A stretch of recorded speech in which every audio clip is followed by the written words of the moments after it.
Contrary to popular belief, we have survived yet another week. And now that we've officially had 1 full month living here alone, we're going to be going over the finance side of things. How much does it actually cost to live alone in the south of Spain? Because I've always lived in Spain my entire life. I was born here, I was brought up here and raised here, so I never realized how much cheaper it actually was to live in Spain compared to other countries, especially when we started streaming. Obviously, a lot of the audience are from other countries like that are better off, even like the UK, the US, Norway especially, and countries like that. And when I mentioned how much it cost me to live here and how I managed to survive on a monthly basis without really having a full-time job even, people were pretty surprised. So I thought it'd be interesting to maybe make a video about this and actually go over the finances of how much it cost me, like euro by euro. So let's jump into it.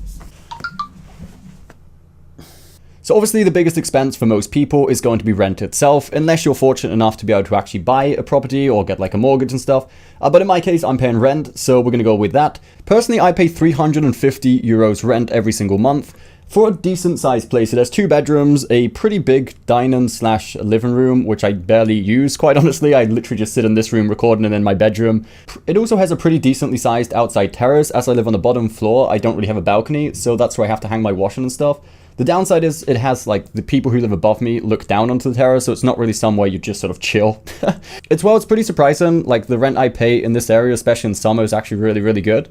I live in a tourist area down at the south of Spain, and it's like surrounded by hotels and stuff. So in summer especially, like you'd expect to pay well over that for a weekly sort of cost. But if you get it for the entire year, if you're lucky, like I literally had to go through like 10 different state agents and no one had anything available for no matter what price. But because I kept on asking, like eventually as soon as one came up, they called me and be like, okay, there's a place available, but you need to take it now. If not, it probably won't be available tomorrow. So I obviously jumped straight in on an opportunity and moved in that very same week. So what I'm saying is it's pretty lucky to get 350 euros rent in the area I currently live in. But quite honestly, unless you really, really need like the beach and the tourist resort and stuff, like you could get 350 or even less, maybe like 300 for a decent sized place with a couple of bedrooms. And in case anyone's wondering, yes, 350 is for the entire place, not just rent in like one room. Because I'm aware in a lot of countries, especially the UK from what I've seen, they charge like 600 sometimes upwards just for like a room in the house, but this is for like the entire place to myself. So it's really cheap compared to other places. And then pretty much wherever you live, you have to pay bins, which is like the trash sort of maintenance, which comes to about 11 euros every single month. You can pay it on a yearly fee or monthly. I just pay it included with the rent, so I pay 361 every month for the trash joined up with the rent. The next expense you're pretty much forced to pay wherever you go, and you can't really avoid this, are going to be the utilities such as electric and water. Now, water is paid every couple of months, but to come up with a round figure of how much I would approximately pay between the both things every month is going to be anywhere between 100 and 120 euros. This honestly isn't too bad, but I will say I don't use the electric as much as a normal person probably would. As it's summertime here, I don't really use the water heater to like heat up the shower water every day and stuff. And also, quite honestly, I don't have a swim pool, so a cold shower is a nice refreshing thing.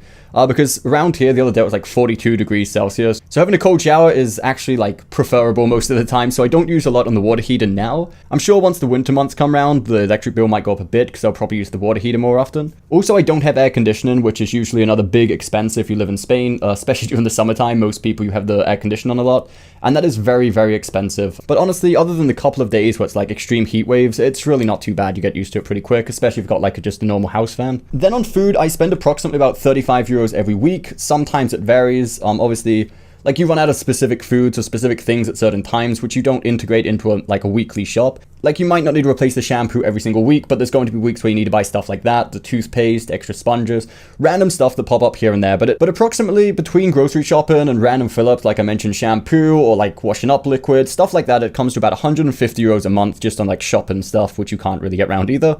Now moving on to more optional things that most people probably still have anyway, starting off with the gym membership, which I pay 35 euros a month. You can definitely find cheaper gyms around the area, but this one's just very close to my home, so it's like walking distance, so it's convenient, I save on gas.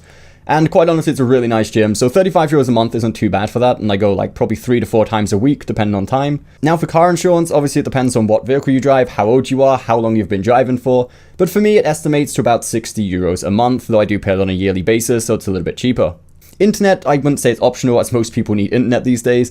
I pay 70 euros every month for my internet, but you can definitely get really cheap internet here. For fiber optic, like the least you can pay, I've seen an offer where you don't get a house phone or anything, but you get 100 download speed and 20 upload speed, obviously unlimited, for 30, I think it was like 35 euros a month, which is pretty good considering it's fiber optic. But I paid 70 because I do get 600 upload and 600 download unlimited, as well as like a house phone, free calls on my mobile and stuff like that. But for me personally, it was obviously really important to have the max amount of internet speed I could get just for work, streaming, YouTube, anything like that. So 70 a month for me on internet. Then obviously self-employment, this is only going to apply obviously if you're self-employed. For me, as I'm on the first year of self-employment, I only pay 60 euros a month. However, that does go up to 200 after your first year of self-employment. So this is one of those things that's quite a bit more expensive here than I think in other countries. I think in the UK it's quite a bit cheaper for your social security, like your self-employment stamps. Here, 200 a month is pretty hefty, but for now it's only 60 a month as we're still sort of getting started. And now, obviously, there's other expenses that come up, right? If you go out for dinners, you go on dates, you go out for drinks, you go for entertainment, like the movies and stuff.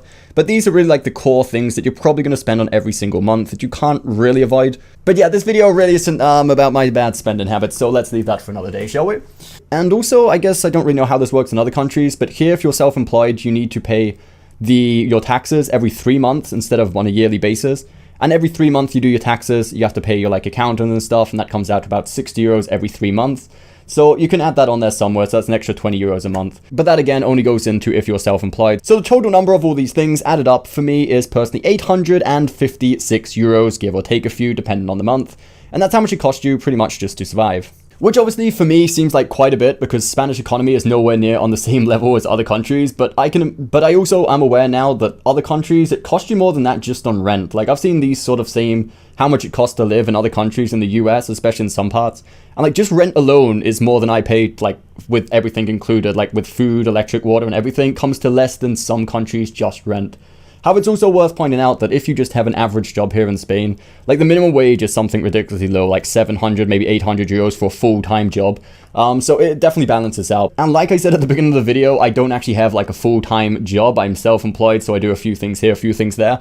Maybe I'll make a separate video on like the different ways I earn money to actually pay my rent and stuff. But that's definitely another idea if I get some time this week. So I hope you did find this video helpful, guys. If you did, don't forget that thumbs up button, subscribe for more content, follow us down on the Instagram, Twitter, all links down below, and we'll see you next time.